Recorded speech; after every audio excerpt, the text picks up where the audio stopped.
Valendo! Nós estamos aqui direto de Uberlândia, Centro de Convenções, Center Convention, para mais uma edição do nosso encontro anual, vamos dizer assim, nosso Congresso Espírita de Uberlândia, o nosso céu.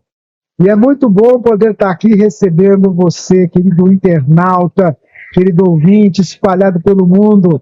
E a gente tem imagens, quem está acompanhando aí pelo YouTube vai receber imagens mostrando o pessoal chegando já para poder acompanhar mais uma edição do nosso Congresso Espírita de Uberlândia, o Nono Céu, esse evento que comemora o aniversário da nossa Web Rádio Fraternidade.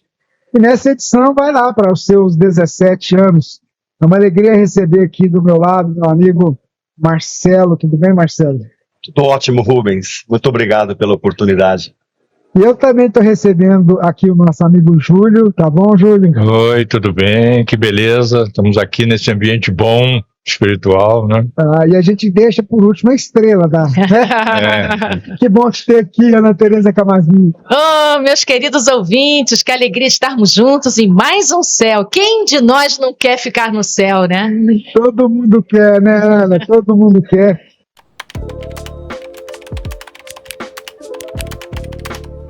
Mas eu queria perguntar para a Ana Tereza Camasmi como é que ela tá. Eu sei que a agenda dela está lotada. O pessoal fala, gente, eu preciso falar com a Ana. Você me ajuda? Eu falei, olha, eu vou ver se eu consigo aqui, né? Meu Deus, sabe o que acontece, gente? Eu não tenho secretária. A secretária sou eu mesmo, o celular é o meu mesmo, então é difícil administrar. E eu gostaria de dizer sim para todo mundo, se eu pudesse. Então difícil, é uma escolha de Sofia. Mas aí a gente faz assim, ó. Você tá querendo que ela fale sobre um tema, aí você fala assim, não, eu vou escrever para a Rádio Fraternidade. Aí ela adapta o tema por palavra. Exatamente. Acha um momento de encontrar. Isso, pode mandar. Você que está aí pensando, eu queria que ela falasse sobre isso. Manda pra gente que eu falo.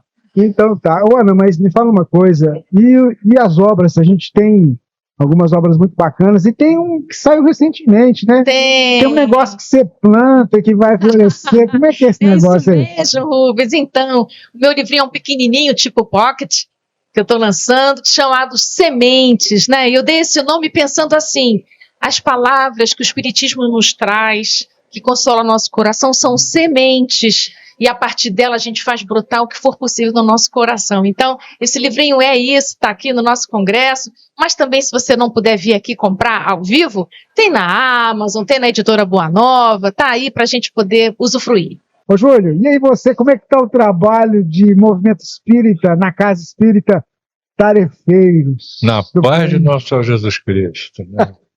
É assim, é Kardec na cabeça e Jesus no coração. Você tá parecendo um jovem, cara!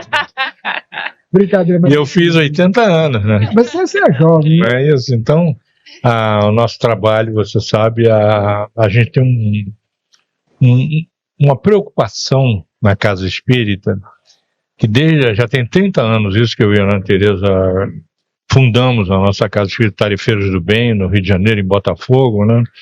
Onde nós fizemos um trabalho, todo ele focado para o trabalhador da Casa Espírita, dentro de um seguinte princípio: se é bom para o trabalhador, é bom para todo mundo. Se não é bom para o trabalhador, não é bom para ninguém. Assim. E nós temos o acolher e o despertar. E a partir desses princípios, a gente faz o trabalho, todo ele, supervisionando, capacitando, conversando com... Porque o trabalhador da Casa Espírita também é gente. Ele tem problemas, ele tem questões para serem resolvidas. Então a gente fica, às vezes, atendendo o terceiro, e o que está aqui com a gente, o próximo, fica prejudicado muitas vezes. E às vezes precisa dar uma atenção para ele ali, né? Não é? Verdade. Mas tá onde? Em Botafogo, não é? Botafogo. Como é que é o endereço lá, ó? Você está passeando pelo Rio de Janeiro, ou está no Rio de Janeiro, está procurando uma casa espírita, como é que faz?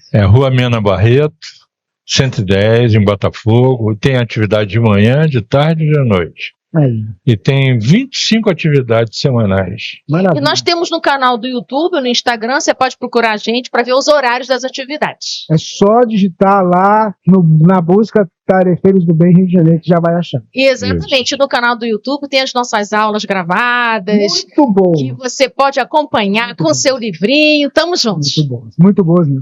Você quer perguntar alguma coisa para eles? Só não pergunta coisa muito difícil. Deixa sempre a parte difícil para mim, né, Tá bom, Rubens? se você quiser, eu faço as perguntas. Não, o Rubens que conduz bem. Eu ia já colocar um spoiler para Ana, né? Não, pode brincar. Não, pode Pode falar, pode. Não. Ela vai só dar um gostinho.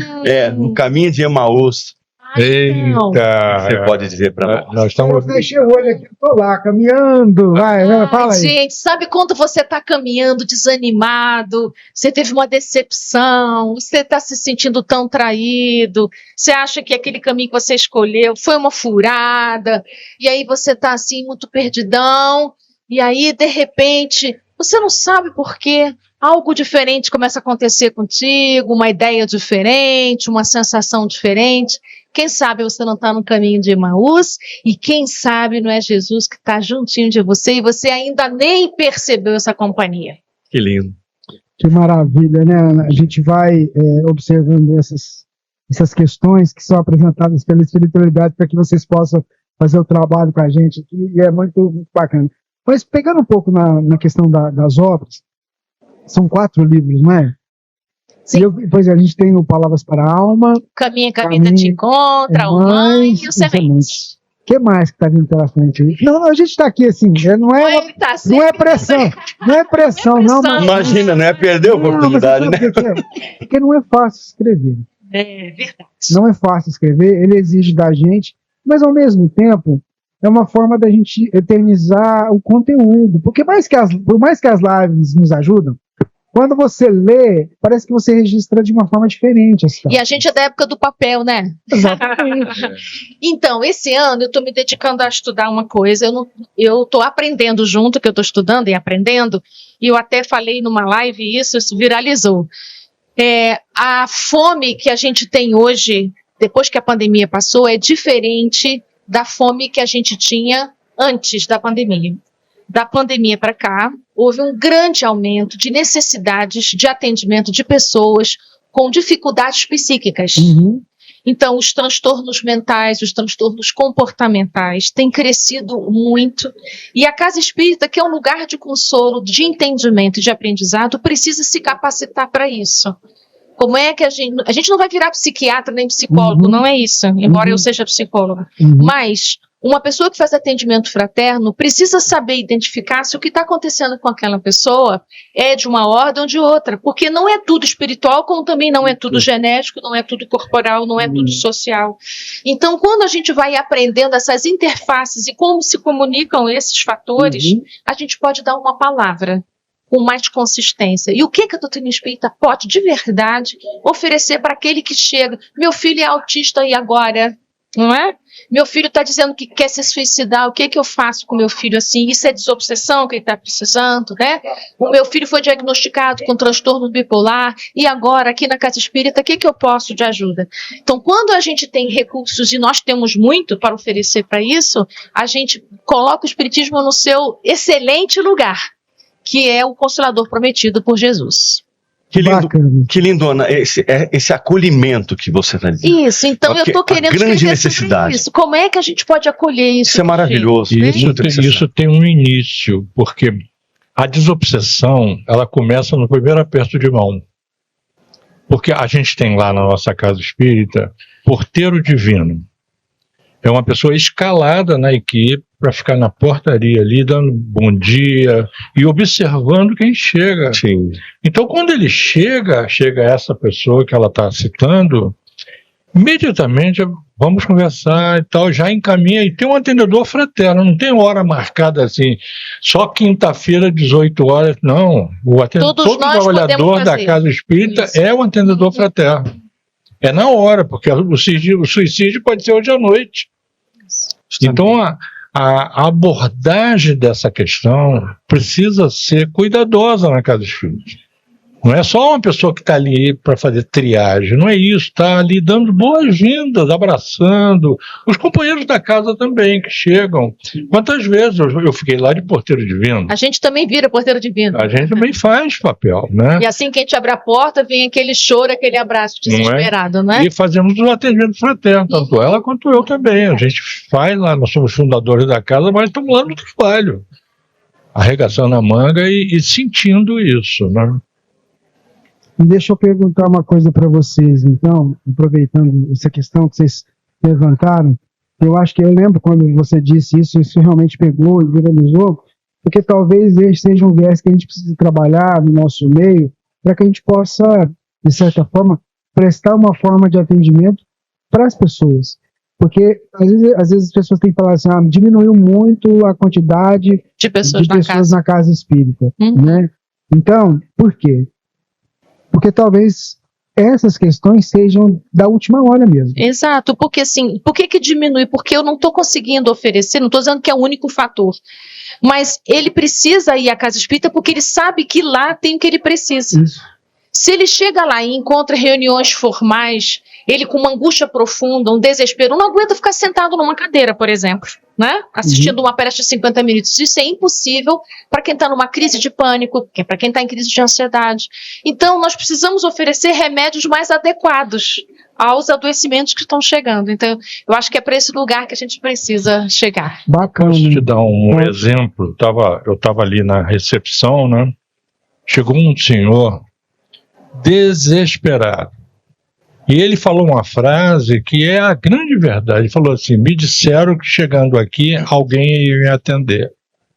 Isso para mim foi uma notícia essa boa. Certeza, né? Essa Lindo, certeza. sabendo que eu chegando, né? E o que aconteceu? Uma semana antes, a namorada do filho assassinou o filho dele. E ele era dirigente de uma casa espírita na Zona Norte do Rio de Janeiro.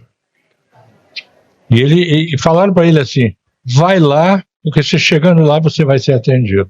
É isso. Então, e veja, é claro que a gente precisa estudar as obras básicas, a gente precisa ter essa base doutrinária, mas ao mesmo tempo a gente precisa ter um pouco mais de amor. Isso, um pouco mais, muito mais amor. É isso mesmo, esse entendimento, porque às vezes a pessoa chega até a gente, se você dá um abraço nela, por exemplo, Certamente. você já ajuda. Se você diz assim para ela assim, olha, não, você vai vencer, calma, vai passar.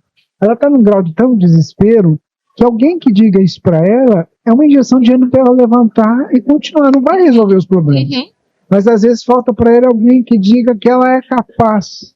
Talvez por isso o tema do congresso foi muito interessante quando os espíritos também definiram isso, né? Nunca ter mais, e eu estarei convosco até o fim dos tempos. Quer dizer, a gente tem que ter essa certeza, não que vai resolver os problemas da gente, mas que a gente vai encontrar mecanismos e meios para que esses problemas possam ser resolvidos por nós mesmos, porque a gente acabou criando eles, né? E a gente aprende com eles. E como é que a gente sente essa presença de Jesus até o fim dos tempos? Como é que essa presença de Jesus se dá? Então, é através dos próprios homens que a assistência se dá. Então Deus age através dos homens para ajudar os homens. É, porque ele não vai vir aqui se materializar e falar... Exato. O que vai acontecer somos nós, os companheiros da hora, que estamos juntos a caminho, somos nós que estamos aqui, representantes do Cristo, não é? Ana, você falou isso, eu fiquei pensando assim, a pessoa está, como o Júlio trouxe um exemplo agora, desesperado. Aí o anjo da guarda, o espírito protetor dele fala assim, olha, vai naquele lugar lá, que alguém vai te ajudar.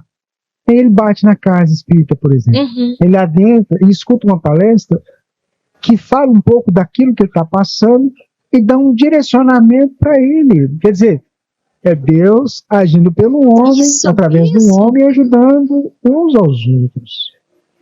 Né? Isso é muito interessante. E é tão incrível, a gente que fez aquele trabalho, que nem sabia que ia receber aquela pessoa, a gente sai dizendo assim, nossa, eu estou me sentindo tão melhor do que antes quando eu cheguei. Ô, Ana, é bem isso. É bem isso. Então eu ajudo o outro, me ajuda ao mesmo tempo, né? Ô, Júlio, há quanto tempo como que é porteiro divino, né, que é o termo que eu achei ele tão lindo. Há quanto tempo vocês A gente dá? Não sei. Porque o atendimento fraterno, como você mesmo disse, tem hora marcada, tem fila, quantas pessoas chegam, quantas serão atendidas, os dias da semana. A casa espírita que eu frequento tem essa metodologia. Acho que a maioria, pelo menos, já adotaram essa... E tá certo ser assim também. Sim. Não tem nada de errado. Mas- não está errado. Mas não. como você disse, e é verdade, as pessoas hoje estão num nível de desespero, acho que a palavra é essa, Que é a questão que a Ana Teresa emergência. Isso, quando chega. Como é que é chega essa chegada? psicopatológica, Isso. com obsessão, com morbidade de obsessão. Então, quem está ali atendendo precisa compreender isso. Qual é a comorbidade das doenças psíquicas com obsessão? Mas ele perguntou quanto tempo que a gente tem porteiro de vento. Desde isso. que a gente abriu a casa. Tem 30 anos. 30 anos. 30 anos. Trabalhando. É diferenciado em É. relação a... Olha, e tem um episódio singular nesse atendimento, são vários atendimentos, várias pessoas que chegam. Quando ele chegou, nós demos um copo com água fria, porque Jesus disse isso, basta um copo de água fria, né? Um copo com água, uma prece. O grupo envolveu, aplicamos um passe nele, escutei bastante, ele falando, uma dor terrível, né? Enquanto a gente estava fazendo a prece, pela clara audiência, veio uma mensagem assim: eu sou o pai dele. Diga para ele que eu ainda faço coleção de carrinhos de modelo. Olha só que coisa singular. Muito. Vai ser importante para ele. Aí, quando ele já estava mais calmo, eu falei: olha, seu pai está te acompanhando, ele não te abandonou, não. Ah, meu pai, se ele estivesse aqui. Não, ele está aqui. Você é espírita. Olha, ele falou, inclusive, comigo que ainda coleciona carrinho de corrida. Aí, sabor, falei: meu pai. Uma informação. Para identificar. É ele mesmo. Aí e tivemos outros atendimentos. Depois desse, ele voltou outras vezes para poder. E ele era dirigente de uma casa espírita na Zona Norte. Eu perguntei um dia para ele: por que você não foi lá? Porque lá tem hora marcada e eu estava desesperado naquela hora, eu precisava de ajuda. E acho que é uma fantasia que a gente tem, que quando alguém desencarna, vai para um lugar meio inacessível, né? A gente tem uma sensação que vai para uma colônia, e aí a gente nunca mais vê aquela pessoa. Não é assim que se dá, não é? Meu pai faleceu, eu tinha 19 anos. Hoje eu tenho 61. Já foram aí 40 anos de distância. Há uns 20 anos atrás, mais ou menos, numa reunião mediúnica, ele mandou um recado para mim. Disse: olha, minha filha, a gente está do lado de cá, mas a gente continua pai. Então, é porque a gente tem uma impressão assim: sei lá, já reencarnou, está em outro lugar. Não, não é assim, não. A gente continua nesse conjunto, nesse grupo, que se assiste mutuamente. Então, se o seu familiar não tem condição de agir diretamente na sua questão, ele procura alguém para ajudar. Ele vai acionar um primo, um tio, alguém que está encarnado, te dá uma ideia. Aproveita. Então, quando aquele instante que você pensa assim: eu acho que eu vou tomar um passe, essa ideia não é tão somente sua. Sim. Né? Então, quando a gente vai entendendo que a gente está num mar de vibrações, estamos em intercâmbios 24 horas com espíritos encarnados e desencarnados, a gente vai entendendo o quanto que a nossa tarefa de também auxiliar e inspirar também não termina. Não é só naquele horário do meu atendimento fraterno, não é? Em casa ou em algum instante, quando você faz uma oração, quando você pensa, quando você lembra, o desencarnado também recebe. A orientação é que as orações são de lá para cá e daqui para lá, né? E esse livro que em breve sairá, Ai, sabe Deus. vem muito ao encontro de toda essa necessidade mesmo. Exatamente. Sim. Vai ser um guia. Para a gente olhar esses lugares nossos que estão ainda para ser desvelados. E tem fundamentação doutrinária, porque todo mundo conhece a questão 459 do Livro dos Espíritos, que fala da influência dos espíritos em nossas vidas, muito mais do que a gente supõe, e nas mais das vezes são eles que nos dirigem. Com toda certeza. Não é? Sim. Coisa boa. Então, gente, mas assim, o pessoal estava perguntando aqui, Ana, tem no Kindle? Não, ainda nem escrevi, gente, calma aí. No Kindle espiritual deve ter. Mas e os outros? Os outros não tem ainda. Gente, é toda uma burocracia. Vocês acham que é fácil? Já me perguntaram se tem em outras línguas, ainda não, calma aí. É muito difícil. Se bem que o pessoal da Europa está querendo levar. Então, vamos devagarinho, mas vai. Mas é porque existe tudo assim, A gente tem fome de informação, tá vendo? Mas não é fácil. O Kindle facilita? Facilita, mas não é fácil você pegar uma obra e colocar ela lá para poder... Transformar ela em e-book é um trabalho. Mas a gente tem esse projeto, viu? Pois é, mas são projetos que gradativamente vão ser implementados, né? E é muito interessante que todo trabalho, aí você me fala, se eu tiver errado, você me corrige, é para ajudar a casa espírita que vocês estão lá batalhando. Sim, esses livros são para isso. Porque como a nossa casa é alugada, então a gente tem que pagar aluguel, então é um meio que a gente encontrou de auxiliar isso. Não é só assim que a nossa casa se sustenta, não daria, mas é uma ajuda em grande parte. Então, olha só, e isso é o que eu queria dizer para os nossos amigos que estão nos acompanhando aí pela Rede Mundial de Computadores, mas a gente tem que entender que toda vez que a gente adquire algo vinculado à doutrina espírita, a gente está ajudando a causa. Veja, a instituição ela precisa sobreviver, todos contribuem, mas você que está do outro lado, quando você adquire um livro, por exemplo, você está ajudando. Ah, mas eu tenho um livro. Ah, compre e dá de presente. Oferece de presente para você. Tem um livro Mães. Isso. Que é lindo. Que dá para ser um livro de presente dependendo da religião da pessoa. E é um livro que ajuda a beça no atendimento fraterno. Então, Ana, olha só. Eu já vou recomendar aqui. Você que está nos acompanhando. Compre o seu grupo de atendimento fraterno. Isso, o livro Mãe é excelente para atendimento fraterno. Velho. E ele é baratinho, viu? Então, e como é que faz para comprar? Está lá no Tarefeiros? Está no Tarefeiros, está na Amazon, está do jeitinho que você precisar. Então, o que a gente está falando para você é que, para que as coisas elas aconteçam, nós precisamos fazer a nossa parte no processo. Qual que é a nossa parte? Ah, se eu posso adquirir, eu vou lá adquirir um livro. Ah, mas eu dou de presente. A gente está ajudando aquele projeto a se manter e a manter outros projetos. Porque quando a gente vai lidar com recurso financeiro no nosso meio, aí eu sou muito cético, a gente enfrenta dificuldades de lidar. Ah, mas tinha que ser de graça. Eu entendo, mas nada é de graça. Alguém está pagando. Alguém está pagando a gráfica, né? Allan Kardec, quando ele foi publicar os livros, como é que ele fazia? Coitado. É só a gente ler a história dele. Ele pegava do bolso, né? E ele fala assim, nossa, e agora? Tem que pagar as contas do mês, né? Como é que faz? Isso. Então, a gente precisa fazer as pazes com dinheiro, né, gente? O movimento espírita tem que fazer as pazes com dinheiro. A gente tem uma negação, uma dificuldade com dinheiro. A gente precisa... Veja, é energia, dinheiro é energia. Que pode ser movimentada para o bem. Nós estávamos falando aqui disso. Quantos suicídios poderiam ser evitados se nós propagássemos essa mensagem que chega para a gente, porque a gente vai mostrar que nada está perdido. Isso, que tem saídas. Isso, que tem saídas. Tem saídas. Né? Mas eu queria agradecer vocês, vou liberar vocês, não vou deixar vocês de castigo. Aqui, né? Não, eu quero assistir o livro musical aí. Então, daqui a pouquinho vou levar. O pessoal tá doidinho para abraçar vocês ali fora, viu? Gente, muito obrigado, viu, Marcelo? Um beijo para todos. Eu tô muito feliz. Rubens, eu amei o meu tema. Amei. Tomara que eu esteja à altura dele amanhã. Aliás, o Maú está lá em casa. Há uma semana que a gente almoça janta com essa Você agradece ao cara ali em cima. Esse é o cara. Então amanhã, 2 horas, estaremos juntos. Muito bem, obrigado. Júlio, obrigadão, viu? Obrigado.